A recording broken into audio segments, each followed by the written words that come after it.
Hello everyone, कैसे आप लोग? आई होप आप अच्छे होंगे। Welcome to the amazing platform Physics Wallah. मेरा नाम है ओम और आप देखना शुरू कर चुके हैं एक प्यारी खूबसूरत सी सीरीज जहां पर हम 10 मिनट के अंदर एक अच्छा सा कॉन्सेप्ट सीखने की कोशिश करते हैं और अपने नीट एग्जामिनेशन के लिए 4 नंबर को सिक्योर करने की भरपूर कोशिश करते हैं। आज हमारे डिस्कशन का जो टॉपिक होने वाला है वो है इनर्ट पेयर इफेक्ट। नाम में कुछ कुछ मतलब छुपा रखा है इन्होंने। इनर्ट पेयर इफेक्ट क्या कहना चाह रहे हैं? कोई पेयर ऑफ इलेक्ट्रॉन है जो कि इनर्ट है, जो कि बॉन्डिंग में पार्टिसिपेट नहीं कर रहा है, जिसको निकालना बहुत कठिन है। इसकी वजह से कंपाउंड्स पर कुछ इफेक्ट आएगा, उसी को स्टडी करना होता है इनर्ट पेयर इफेक्ट के अंदर। चलिए देख लेते हैं। एक बात यहीं से समझाना शुरू करता हूं कि इसका एप्लीकेशन पार्ट बहुत इंपॉर्टेंट है, तो चीजें याद रख पाएंगे आप आराम से। सुनिएगा कैसे। देखिएगा यहाँ पे 3 वर्ड्स हैं। इनर्ट पेयर इफेक्ट खोपड़ी में चला जाएगा। इनर्ट पेयर इफेक्ट 3 वर्ड्स हैं, तो याद रखना ये 3 इंपॉर्टेंट है। 3 इंपॉर्टेंट है। क्या होगा भैया? जो ये इफेक्ट है ये 3 ग्रुप पर अप्लाई होता है। कितने ग्रुप पर? 3 ग्रुप्स पर अप्लाई होता है। और ये स्पेशली देखें ना तो सिर्फ 3 एलिमेंट्स पर अप्लाई होता है। सिर्फ 3 एलिमेंट पर सही तरीके से ये अप्लाई होता है। ठीक है जी। क्या बोला मैंने? इनर्ट पेयर इफेक्ट में भैया 3 वर्ड्स दिख रहे हैं। याद करने का ये तरीका बनेगा कि वो 3 ग्रुप्स पर अप्लाई होंगे और उनके 3 एलिमेंट्स पर ही ये अपना छाप छोड़ पाएंगे। सुनिएगा कौन कौन से ग्रुप है? बोरॉन की फैमिली, कार्बन की फैमिली और नाइट्रोजन की फैमिली।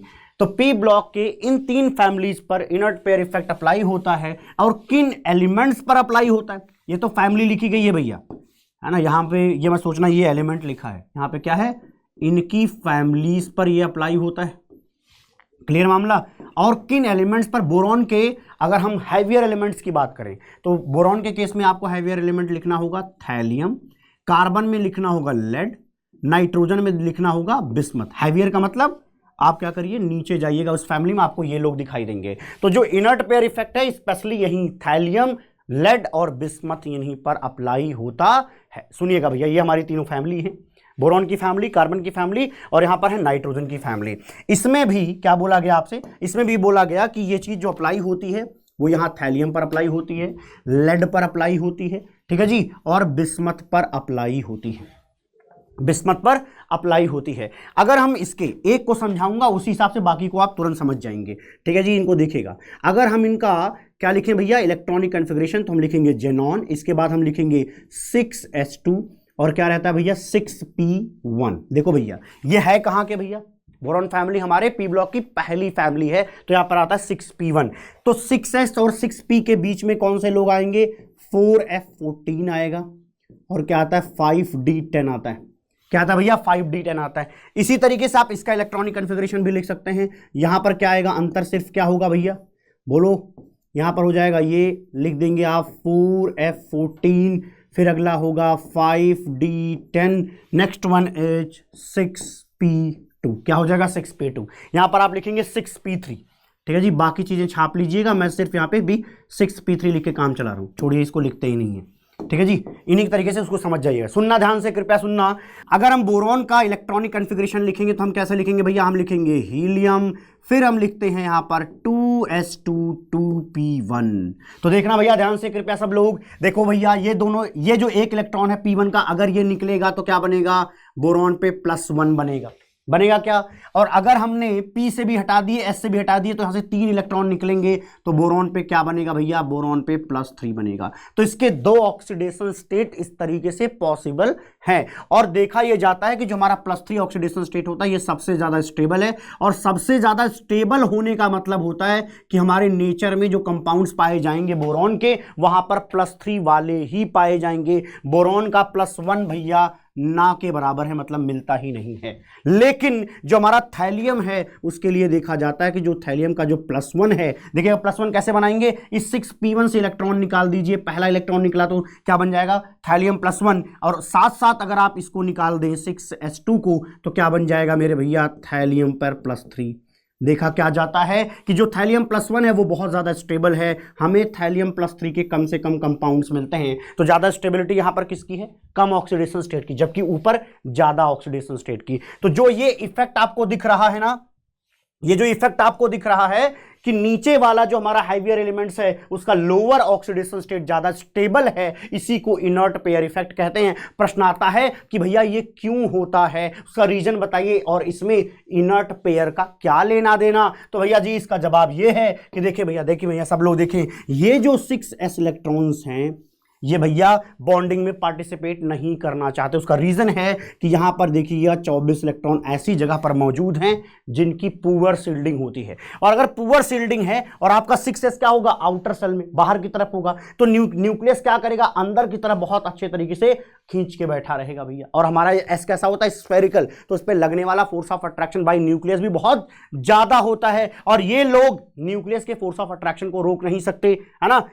क्यों नहीं रोक सकते, क्योंकि डी और एफ का क्या होता है, पुअर शील्डिंग होती है और इन ऑर्बिटल्स की। ठीक है जी, तो यहां 6s पर होल्डिंग बहुत अच्छी होगी हमारे न्यूक्लियस की, तो भैया ये इलेक्ट्रॉन्स आसानी से निकल नहीं पाते हैं। इसका मतलब ये इनर्ट बिहेवियर शो करते हैं, निकल नहीं पाते हैं या बॉन्डिंग में पार्टिसिपेट नहीं करते। तो ये जो पेयर ऑफ इलेक्ट्रॉन हम उसको कहते हैं ये इनर्ट पेयर है, ये बॉन्डिंग में नहीं जा पा रहा है। यही वो वजह है जिसकी वजह से आप कहते हैं कि ये अगर नहीं निकल पाएगा तो सिर्फ यहां से एक ही इलेक्ट्रॉन आसानी से निकल सकता है। इसी वजह से देखिए यहां पर Tl+1 ज्यादा स्टेबल है। समझ में बात आ गया, यस सर। उसी तरीके से यहां पे भी होगा, यहां पे भी आप बोलोगे कि लेड के केस में ये इलेक्ट्रॉन तो आसानी से निकल जाते हैं, तो +2 तो आसानी से बन जाएगा, लेकिन ये वाला इलेक्ट्रॉन आसानी से नहीं निकलता। ये यहां पर इनर्ट पेयर है, ये बॉन्डिंग में पार्टिसिपेट नहीं करता। अगर नहीं करता तो आप बोलेंगे कि लेड का +4 बनाना बड़ा कठिन काम है, लेड का +2 बहुत ज़्यादा स्टेबल है। तो बोलेंगे कि भैया जैसे जैसे हम ऊपर से नीचे जाते हैं लोअर ऑक्सीडेशन स्टेट ज़्यादा स्टेबल होता है, लेकिन हम ऊपर की बात करें तो हायर ऑक्सीडेशन स्टेट ऊपर ज़्यादा स्टेबल होता है। और ऑक्सीडेशन स्टेट के ज़्यादा स्टेबल होने का मतलब होता है कि उस ऑक्सीडेशन स्टेट में कंपाउंड सबसे ज़्यादा पाए जा रहे हैं हमारे नेचर में। सिमिलरली हम यहाँ पर बोलेंगे, देखिएगा पीछे की तरफ देखते हुए नकल मार लीजिए, यहां पे देखिए 1-3 का गैप है, समझ में भी आ रहा है कि यहां पर एक इलेक्ट्रॉन था, क्योंकि यहां पे 6p1, तो यहां पर 6p2, तो यहां पर क्या आएगा 6p3। इसका मतलब बिस्मथ का 3+ बनाना आसान है विद रिस्पेक्ट टू बिस्मथ के 5+ से। यही कहना चाह रहे हैं, है ना जी। आसानी से कौन बन जाएगा, बिस्मथ +3, लेकिन +5 नहीं बन पाएगा। क्यों, क्या रीजन है, क्योंकि यहां पर 6s2 के जो इलेक्ट्रॉन है ये जो है वो भाई साहब क्या है भैया, इनर्ट पेयर का काम कर रहे हैं। तो ये चीज समझ में आई, स्टेबिलिटी समझ में आई, खोपड़ी में ये बात गई क्या, कहां अप्लाई करना है, क्यों अप्लाई करना है, ये सब बताया जा चुका है। अगला बढ़ जाते हैं, ठीक है जी। यहां पर देखिए कुछ चीजें लिखी गई हैं, हाँ इसको लिख लीजिएगा, वही चीज मैंने ऊपर छाप दिया है। ठीक है जी, पढ़ लीजिए क्या लिखा है, the outer shell s electrons penetrate to n-1 d electrons and thus becomes closer to the nucleus। Actually क्या होता है कि ये जो 6s होता है वो 5d के भी अंदर आ जाता है। अगर न्यूक्लियस वाइज देखो तो 6s यहाँ है, न्यूक्लियस यहाँ होगा, 5d तो कहीं यहाँ बीच में होना चाहिए, अरे 6 वाला बाहर की तरफ होगा ना, तो वो भी अंदर की तरफ आ जाता है, न्यूक्लियस के बहुत करीब चला जाता है। तो ये इसका रीजन हो जाता है। ठीक है जी, इसको एक बार पढ़ कर देख लीजिएगा, बाकी हम इफेक्ट पे चर्चा करें तो ज्यादा आनंद आएगा। ठीक है जी, आ जाइए देख लेते हैं। यहाँ पे क्या है, स्टेबिलिटी ऑफ ऑक्सीडेशन स्टेट अभी बताया गया था। तो देखें भैया, अगर हम ऊपर से नीचे जाएंगे तो जो Tl+1 है वो सबसे ज्यादा स्टेबल होगा, Tl+1 सबसे ज्यादा स्टेबल होगा। लेकिन हम +3 की बात करें तो Tl जो +3 होगा वो सबसे कम स्टेबल होगा। क्या होगा, सबसे कम स्टेबल होगा। तो ये स्टेबिलिटी का ऑर्डर है। लोअर ऑक्सीडेशन स्टेट मतलब कम ऑक्सीडेशन स्टेट की बात करूं तो नीचे वाला ज्यादा स्टेबल है, हायर की बात करूं तो ऊपर वाला ज्यादा स्टेबल है। सेम कहानी यहां पर लगानी, ये वाला ज्यादा स्टेबल है। बोलो भाई बात ठीक है क्या, यहां पर क्या बोलोगे, लेड +4 ज्यादा स्टेबल नहीं है भाई, सबसे कम स्टेबल है। तो हमें ये चीज देखने को मिलती है। इसका रीजन क्या है, इनर्ट पेयर इफेक्ट। रीजन क्या है मेरे भाई, इनर्ट पेयर इफेक्ट। ये बोलोगे सबसे ज्यादा स्टेबल है, इस वजह से ये चीज देखने को मिलती है। ठीक है जी, यहां पर भी आप बोलेंगे ये सबसे कम स्टेबल है, तो इसलिए इस तरीके का देखने को मिलता है। तो स्टेबिलिटी समझ पाएंगे, यस सर। आगे बढ़ जाते हैं। देखो भैया, लेड जो +4 होता है वो स्टेबल नहीं है, ये बहुत ही अनस्टेबल है। तो वो चाहेगा अपने आप को +2 बनाने को। क्यों, क्योंकि स्टेबल कौन है भैया, +2 वाला।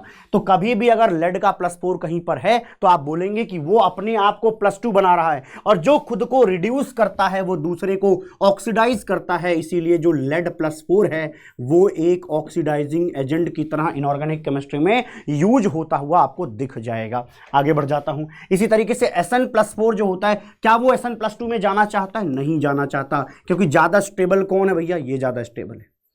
टिन का +4 ज्यादा स्टेबल है मेरे भाई। लेड और टिन में यही तो अंतर है, ठीक है जी। इसका +4 अगर स्टेबल है तो अपने आप को किसी और फॉर्म में कन्वर्ट नहीं करेगा, क्योंकि वो अपने आप को स्टेबल महसूस कर रहा है। अगर मैं एक चीज यहां पर बोलूं कि मेरे पास क्या प्रेजेंट है, Sn+2 प्रेजेंट है।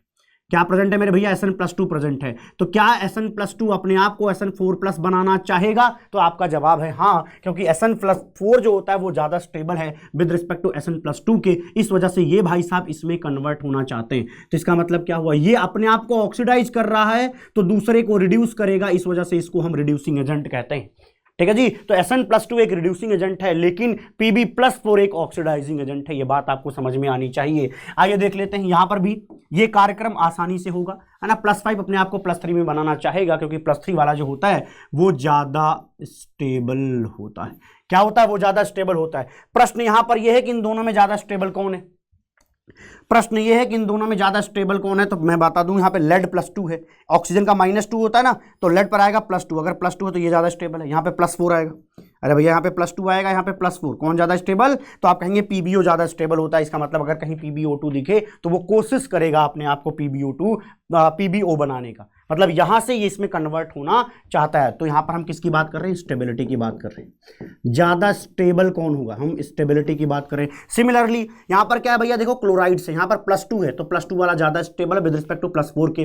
लेकिन SnCl2 SnCN4 में तो आपको पता है कि जो Sn+4 होता है वो ज्यादा स्टेबल है विद रिस्पेक्ट टू Sn+4 के। ये बात ठीक है क्या? Yes sir. अगली चीज देखिए, यहां पर जर्मेनियम की बात करें तो वही वाली बात है कि यहां पर भी +4 ही ज्यादा स्टेबल होगा, है ना। केवल लेड, थैलियम और बिस्मथ वो लोग हैं जहां पर लोअर ऑक्सीडेशन स्टेट ज्यादा स्टेबल होते हैं। कहानी ठीक है जी, यस सर। अगला देख लेते हैं। देखो भैया, जो हमारा TlF3 है, अब है क्या, है कुछ ऐसा कि हमारा जो Tl है ना, यहां से हमने लगा दिया फ्लोरीन, और फ्लोरीन एक बहुत ही खतरनाक ऑक्सीडाइजिंग, बहुत ही खतरनाक क्या होता है, इलेक्ट्रोनेगेटिव एलिमेंट है। अगर फ्लोरीन ज्यादा इलेक्ट्रोनेगेटिव है तो क्या करेगा, इनके इलेक्ट्रॉन्स को अपनी तरफ खींचेगा, इलेक्ट्रॉन्स को अपनी तरफ खींचेगा, और इलेक्ट्रॉन्स को अगर वो अपनी तरफ खींचेगा तो फ्लोरीन अपने आप को F- की तरह से बनाना चाहेगा, तो यहां पर 3F- टाइप बनेगा और Tl पर +3 बनेगा। तो ये आसानी से कब बन सकता है, जब किसी सेंट्रल एटम से फ्लोरीन लगा है। फ्लोरीन लगा तो उनके इलेक्ट्रॉन को वो अपनी तरफ खींच लेगा। अगर वो अपनी तरफ इलेक्ट्रॉन्स खींचेंगे तो इस Tl पे कितने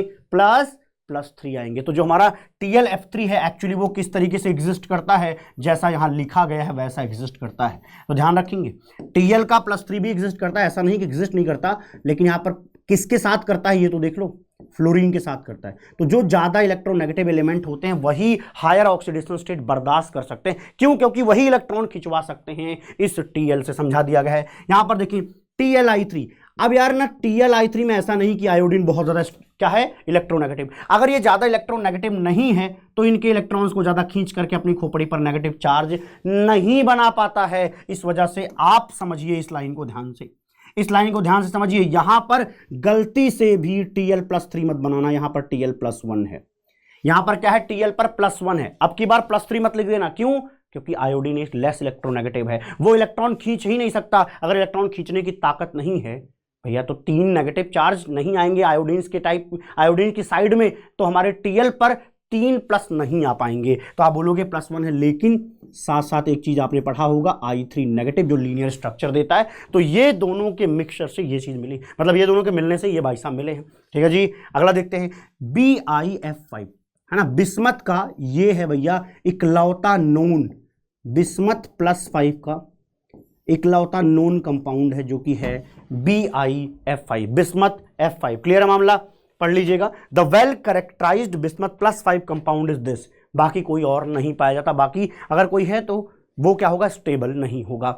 अगली चीज देखते हैं, आपके लिए होमवर्क है, ये क्वेश्चन आप करिएगा। मिलते हैं आपको अगली वीडियो में, तब तक के लिए खुश रहिए, प्रसन्न रहिए, आबाद रहिए, जिंदाबाद रहिए। और सीरीज को फॉलो करेंगे तो निश्चित रूप से आपको नंबर मिलने लग जाएंगे आपके इनऑर्गेनिक केमिस्ट्री में। धीरे धीरे मैं ऑर्गेनिक केमिस्ट्री की तरफ ही बढ़ाऊंगा।